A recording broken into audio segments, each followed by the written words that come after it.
గుడి అన్నమాట ఇది. అందరూ కూడా ఒకసారి వచ్చి విజిట్ చేసుకోండి. చాలా చాలా హ్యాపీగా ఫీల్ అవుతారు. మీరు ఎన్నో మీ లైఫ్లో అద్భుతాలను కూడా చూస్తారు. మీరు అనుకున్న పనులన్నీ కూడా జరుగుతాయి అన్నమాట. రైట్ ఫ్రెండ్స్, మనకు ఇంతసేపు టైం తీసుకుని స్వాములంతా కూడా స్వామివారి గురించి ఎక్స్ప్లెయిన్ చేశారు. సో అందరికి కూడా థ్యాంక్ యూ. మీ అందరూ కూడా థ్యాంక్స్ అండి అందరికీ.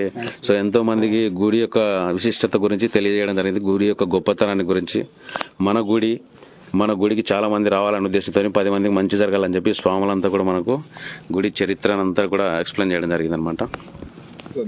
థ్యాంక్ యూ స్వామి, అందరికీ థ్యాంక్ యూ. ఓం నమ శివాయ. ఓం నమ శివాయ. మీ పేరేంటి స్వామి చెప్పండి? లక్ష్మీనారాయణ స్వామి. మీ పేరు స్వామి? సిద్ధేశ్వర. మీ పేరు స్వామి? కింద ఉంటాడు కదా అయ్యా స్వామి, గోస్వామి. ఏం పేరు ఆ స్వామి పేరు? చక్రవర్తి అయ్యా స్వామి. మారుతూ ఉంటారు.